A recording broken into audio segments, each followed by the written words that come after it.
Example 4.16 in the figure AD is bisector of BAC. BACல ADங்கிறது bisector சொல்லிட்டாங்க.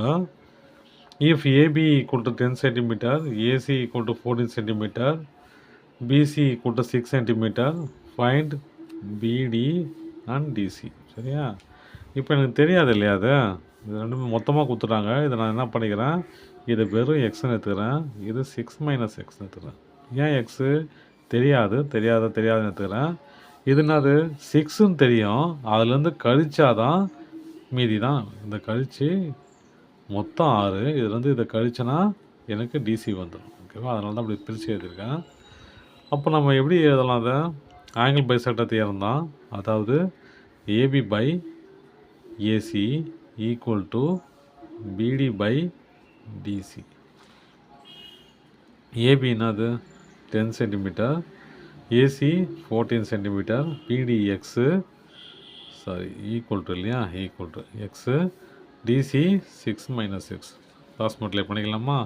பண்ணால் என்ன வரும் பாருங்கள், 10 into 6 minus x equal to 14 into x.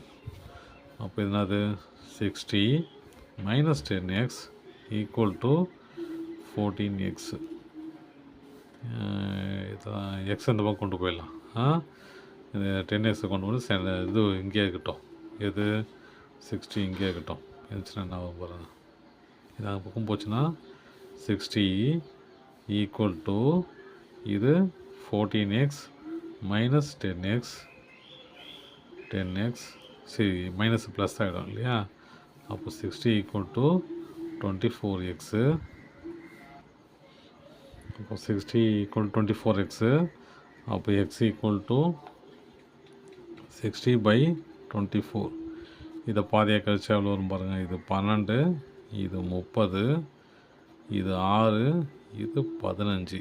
ஓகேவா? திரும்ப கழிச்சா என்ன வரும், இது 2, இது எவ்வளோ 2னா 2 3s 6, இங்கே 5 3s 6. ஓகேவா? அப்போ மிச்சம் எவ்வளோ இருக்குது, எக்ஸ் ஈக்குவல் டு 5/2ன்னு இருக்குது. மேலே 5 கீழே 2. அப்போது அந்த 5 2 பிரித்தா எவ்வளோ வரும், 5 ரூபா 2 ரூபா 2 பேருக்கு பிரித்தானா 2000 ரூபா கிடைக்கும். ஓகேவா? 2.5. அப்போ எக்ஸ் ஈக்குவல் டு 2.5 கண்டுபிடிச்சிடலாமா? அப்போ இதுனாது இது 2.5, இது என்னது 6 மைனஸ் 2.5 ஈக்குவல் டு 6னா 6 ரூபாயில் 2000 ரூபா போச்சுன்னா 3000 ரூபா, 3.5. அப்போ இது 3.5. இந்த 6 தான் 2 பிரிஞ்சுக்குது. அவ்வளோதான் சம்.